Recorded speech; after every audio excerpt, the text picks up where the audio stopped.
Chapitre 4. Des ombres dansaient sur le mur. Une branche frappa une vitre sale.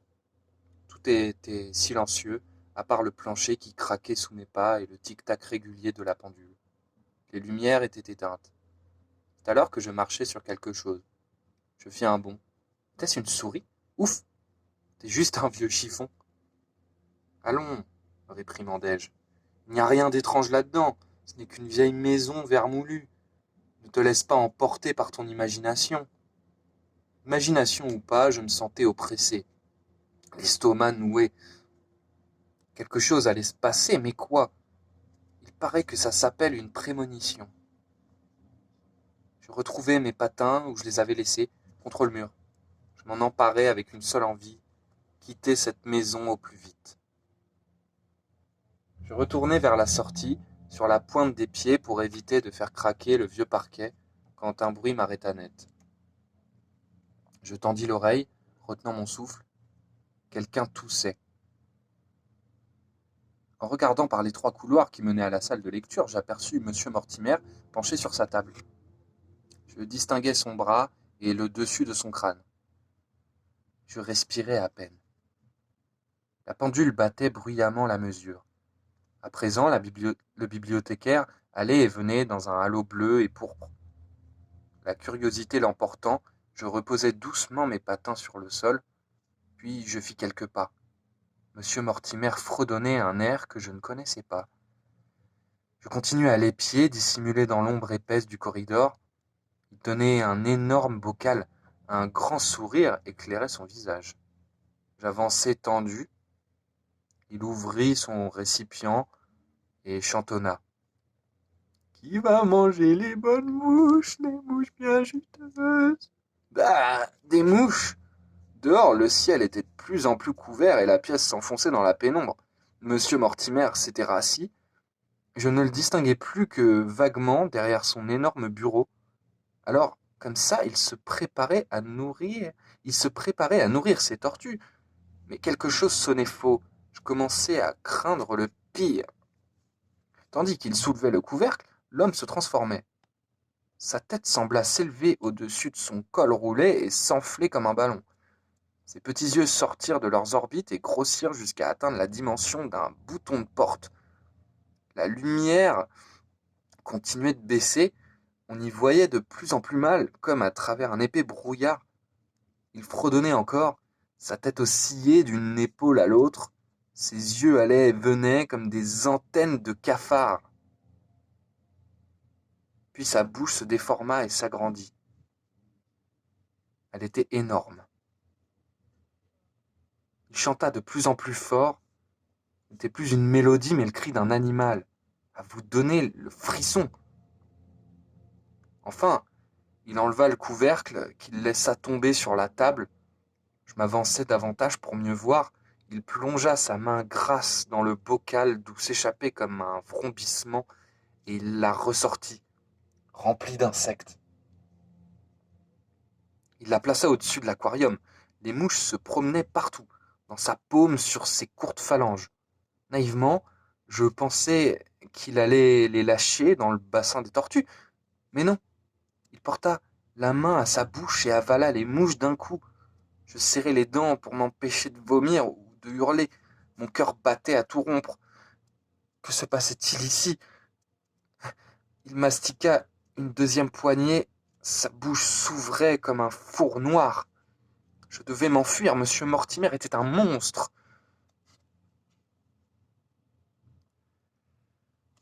Chapitre 5. Une faible éclaircie dessina un triangle grisâtre autour du bureau. J'avais retenu ma respiration trop longtemps et ma poitrine était sur le point d'exploser. Je m'efforçais de reprendre mon souffle en inspirant profondément et lentement. Puis je repartis en courant, sans prêter attention au bruit de mes pas. Je passai en trombe par la porte, dévalai les marches du perron et courus comme une folle sur la route. Je volai presque. Je m'arrêtai enfin 200 mètres plus loin. Je m'assis sur le trottoir, attendant que mon cœur cesse de battre aussi fort qu'un tambour. Le ciel se couvrit de nouveau et prit une couleur étrange, mélange de gris foncé et d'ocre. Je repassais dans ma tête le film d'horreur auquel je venais d'assister. Monsieur Mortimer était un monstre. Ces paroles tournaient dans mon cerveau comme une scie circulaire. Ce n'est pas possible, me répétais-je tout en regardant les nuages menaçants. Cette scène dans la bibliothèque était-elle vraie? Non, ça devait être une illusion d'optique ou bien le produit de mon imagination débridée. J'avais rêvé, tout éveillé. Mais Betty, tu as bien vu la tête de Monsieur Mortimer qui se balançait d'une épaule à l'autre et ses yeux exorbitaient, qui devenaient aussi gros que des soucoupes, et sa tête qui enflait, ce bocal plein de mouches, sa main remplie d'insectes qu'il a porté à sa bouche. Peut-être qu'il est encore en train de se régaler. C'est vrai qu'il faisait très sombre, mais tu l'as vu de tes propres yeux. Monsieur Mortimer est un monstre.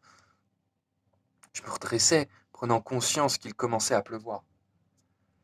Il fallait que j'annonce cette nouvelle à mes parents. Ils allaient être choqués, mais il y avait de quoi.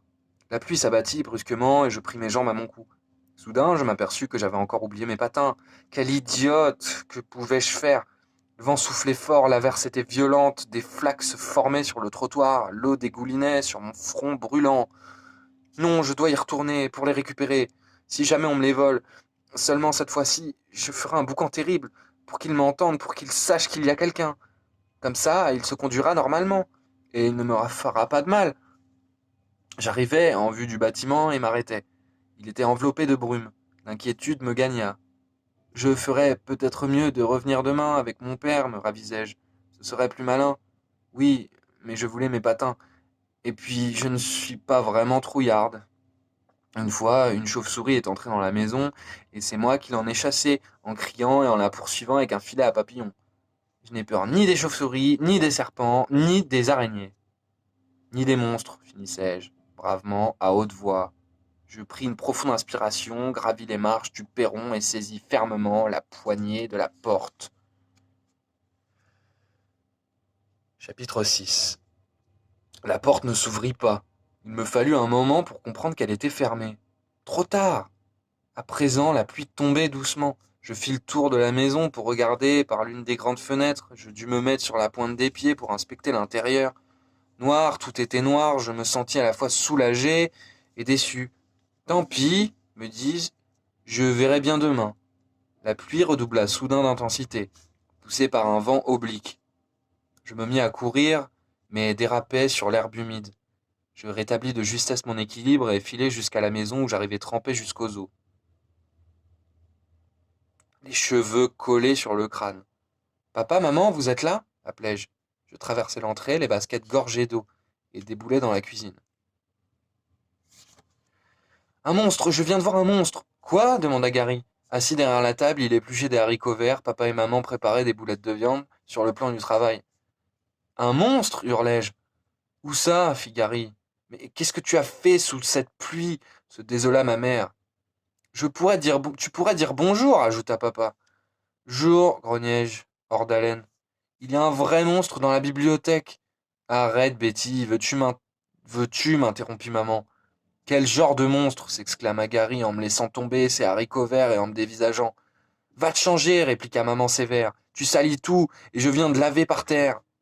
Mais enfin, écoutez-moi, je suis sérieuse. Je brandissais le poing, folle de rage. Ce n'est pas une raison pour nous casser les oreilles. Va te changer, après on verra, ordonna mon père. Je vous assure, monsieur Mortimer est un monstre. Ta énième histoire ne peut pas attendre un autre jour. J'ai mal à la tête, fit papa, de plus en plus énervé. Il fixait le sol sur lequel se formaient de grandes flaques. Énervé, je l'étais aussi. Vous pourriez me croire, protestai-je. Gary éclata de rire. Maman furieuse se tourna vers moi. Va te changer d'abord. Pour l'instant, comme tu peux voir, nous sommes occupés.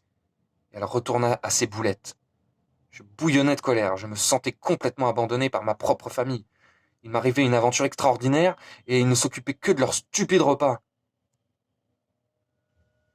Dans ma chambre, je jetai mes vêtements trempés sur le sol et enfilai un jean et un t-shirt sec. Tout tournait dans ma tête. Monsieur Mortimer est-il vraiment un monstre? Est-ce que... Est-ce est-ce parce que je ne pense qu'à ça? Il faisait tellement sombre avec toutes ces ombres bizarres, cette lumière vacillante. J'ai peut-être tout imaginé. C'est encore une de mes lubies. La voix de mon père me sortit de mes pensées. Betty, viens dîner! En descendant l'escalier, je ne me sentais pas très bien. J'avais mal à la tête. À table, Je ne fis plus aucune allusion à mon aventure. Maman me demanda quel livre j'avais choisi cette semaine. Frankenstein. Encore du fantastique, grogna papa. Tu ne pourrais pas changer de sujet. Il avait sa grosse voix, des mauvais jours, celle qui fait trembler toute la maison. Maman changea vite de conversation en félicitant Gary d'avoir si bien épluché ses haricots verts. Après le dîner, je donnai un coup de main pour la vaisselle, puis je montai l'escalier. J'avais hâte de commencer Frankenstein. J'avais déjà vu le film. C'est l'histoire d'un savant qui fabrique un monstre. Ça ressemblait drôlement à mon épopée et je me demandais si c'était vraiment arrivé. À ma grande surprise, je trouvai Gary assis sur mon lit. Je dois dire que je n'aimais pas trop qu'il entre dans ma chambre, car il met tout en désordre. Qu'est-ce que tu veux? Je voudrais que tu me parles de cette histoire avec monsieur Mortimer. Sa figure exprimait à la fois la crainte et une certaine excitation. Je m'assis sur ma chaise, me demandant si c'était vraiment une bonne chose que de lui parler. Puis je réalisais que cela me soulageait. Alors je lui raconta tout, depuis le début et dans les moindres détails. Mon frère étreignait mon oreiller et respirait avec peine. Il était terrorisé. Il en avait même des hoquets. Soudain, mon père fit irruption dans la chambre. Betty, tu lui racontes encore des absurdités? Ce ne sont pas des absurdités, répliquai-je. C'est la vérité, rien que la vérité. Il resta planté là, dégoûté, parce qu'il prenait pour de la mauvaise foi. À son air, je compris qu'il allait exploser d'une minute à l'autre. Papa, je n'ai pas peur, protesta Gary, essayant de me défendre. Malheureusement, sa tentative n'était pas très convaincante. Mon pauvre frère était blanc comme un linge. Il tremblait de la tête aux pieds. C'est la dernière fois que je te le dis, Betty, rugit mon père. Cesse de raconter n'importe quoi, Gary. J'en ai assez à la fin. Il sortit en claquant la porte. Il était furieux, et moi aussi. Pourquoi mes parents ne me prenaient-ils pas au sérieux? Je suis alors que je n'avais pas le choix. Il fallait que je leur prouve que je n'étais ni menteuse ni folle. Pour cela, il n'y avait qu'une solution. Je devais leur apporter la preuve que monsieur Mortimer était un monstre.